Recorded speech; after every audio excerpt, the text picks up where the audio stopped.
Monsters have been the face of our irrational fears and captured our imaginations since the beginning of civilization.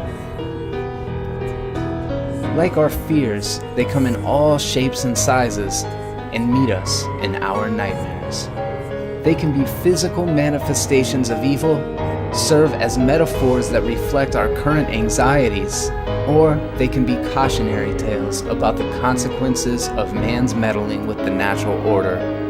Movies have been the perfect medium to explore the darker corners of our minds and help create the iconic representations that we will forever associate with these movie monsters. Thanks to shows like The Walking Dead, iZombie, and Z Nation, zombies have become a pop culture phenomenon. Few movie monsters have a premise so ripe for terror, social commentary, and even parody. I mean, just take a look up from your smartphones and check out the world around you. We're all becoming the living dead. The concept of zombies has existed since at least the 8th century. In voodoo, priests were believed to possess the power to resurrect the dead using a powdery substance called compadre. They'd administer it to people that had been shunned by their fellow villagers for committing crimes or just otherwise being a general pain in the ass. The main ingredient in this potion is tetrodotoxin, the deadly substance found in porcupine fish. After administering the drug, the heart would slow down and the bodily functions like breathing and body temperature would drop to a near stop. The villagers believed at this point that the person was dead. The priest would then proceed to bury the poor sap, only to exhume them shortly after, sort of like you would do with a carrot, which is appropriate. See, at this point, the toxins would have worked their magic, leaving the person a vegetable, a mindless shell of their former self, devoid of all memories and mental functions. You know, like people that overuse the internet. The evolution of the undead consists of two major categories: BR and AR, or before Ramiro, after Ramiro. So let's take a look at some of the major milestones that have influenced this genre as a whole. All the way back in 1930, White Zombie was released, and it's widely seen as the first movie to feature these legendary movie monsters.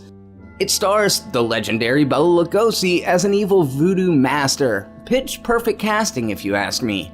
Makes me wonder if that's why they decided to go with White Zombie for the title. The movie was critically panned at its release, but over the years, its own notoriety and cult status for featuring Lugosi and being the first full-length zombie film. Modern-day Mozart of white trash metal and the Stanley Kubrick of white trash horror, Rob Zombie was such a fan that he chose to use the title for the name of his band. Oh, it was like a fucking Dr. Seuss rhyme. That's pitiful. I didn't even realize that. In 1968, George A. Romero released a film that would make him the godfather of zombies, or as he refers to them, ghouls. Night of the Living Dead was more than a genre milestone, it was a cultural milestone. It's been referred to as the last classic horror film, probably because it's shot in black and white, but what defines a classic anyways? I guess that's a different conversation for a different video.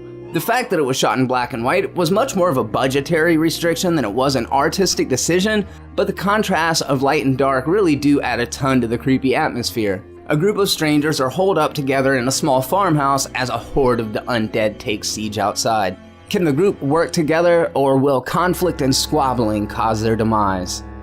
This setup would become a long-lasting trope in movies. The true danger lies not with what's lurking just outside, but with the way these characters confront these situations. Think of movies like The Thing, The Mist, or even Reservoir Dogs. Night of the Living Dead shows a bleak and cynical view of humanity, one where undead children will eat their own parents. Kids, am I right? I don't know. Another reason it's earned a place in movie monster history is because a black actor was cast in the lead, which, I mean, it wasn't completely unheard of at the time, but it certainly wasn't common either. Regardless of whether or not you see it as the last classic horror film, it's definitely a classic.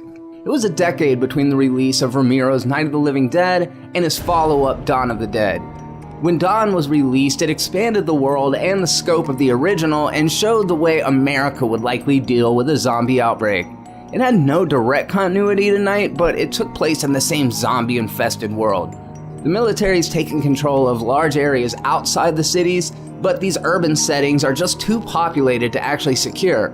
A group of people have made a home in a small mall and are basically living it up, but a bunch of bikers start breaking in to loot the place, and the hungry horde is right behind them. Once again, the conflict arises from the folly of man. After the positive reception of the first film, it seemed like Romero discovered that he could actually infuse his stories with even more social commentary, and he decided to set his sights on America's rampant consumerism, as well as the Vietnam War. It was shot in color and features substantially better special effects, with Tom Savini coming on board to create most of the makeup effects for the zombies and their victims. I honestly think I prefer this one to the original. It has more humor and is in general just more ambitious. Why in the fuck would you need to test your blood pressure now? It's high. In 1985, George Romero was back at it, this time with his zombie epic, Day of the Dead. This movie sorta gets a bad rap just because it's like the least revered of the three original films, or as I like to call them, the only three films, but it's highly underrated. It takes place in Florida, and humans are now outnumbered tens of thousands to one. A small group of military officers and scientists survive in an underground missile silo. One scientist, referred to as Frankenstein, is attempting to reverse the effects of succumbing to zombieism and has found some small successes. Among them, a breakthrough with the iconic zombie anti-hero Bub, who seems to have retained some of his memory. Tensions are running high between the researchers and a few of the soldiers, namely Captain Brooks. He's a massive dick, and you won't be able to wait to see him get his comeuppance. Watch this one again and tell me where it ranks on your list. That same year, thanks to countless ripoffs, the subgenre was growing formulaic, and it either needed a shot in the arm or a shot to the brain. What we got next was a little of both. Audiences were introduced to Return of the Living Dead. This movie isn't a sequel to Romero's movies, but it's more of a re-envisioning of the franchise that works as both a parody and an homage. And it's an excellent zombie movie in its own right. Return is fresh, has a B-movie swagger and a punk rock I don't give a fuck attitude that makes it a lot of fun to watch. With characters like Spider, Scuzz, and Trash, you know what you're getting yourself into. It is totally quintessential 80s, dude. One of the biggest shockers of the movie is that creator of Alien, Dan O'Bannon, was at the helm of this cheese fest. This is the film that actually introduced audiences to zombies that ate brains and not flesh. And unlike most ghouls, a shot to the brain wouldn't stop them. In fact, nothing would. Chop them into pieces and the whole thing still comes after you. Also, they're able to retain some of their motor skills, which makes for some pretty hilarious situations. The film's become a cult classic over time, and it's even spawned a couple of sequels. If nothing else, see it for the great gore and zombie design, and the graveyard scene. Oh yeah, you guys know what I'm talking about. In 1988, Wes Craven decided to deconstruct the zombie myth by going back to its historical roots in voodoo.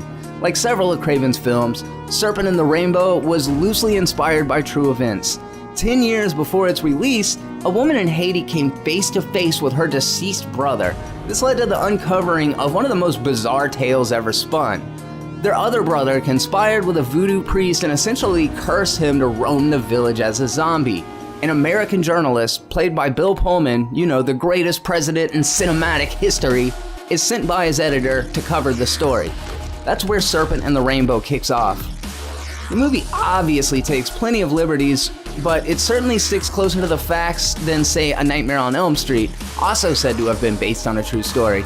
This is a grounded approach to the lore, and it feels very different from your typical zombie flick. Well guys, we've run out of time for this week's episode of Movie Monsters, but fear not, because we still have a ton of horror history to explore. On the next zombie episode, we will go from 1985 to current day. Also, if you want to see more movie monsters, let me know of some suggestions and check the description. Oh yeah, and subscribe, enable notifications, and leave me your social security number and bank routing information down in the comments section. On the next video, I'm thinking about doing dragons or maybe even kaiju, so cast your vote for that. I'm Jeremy of Be Terrible, signing off.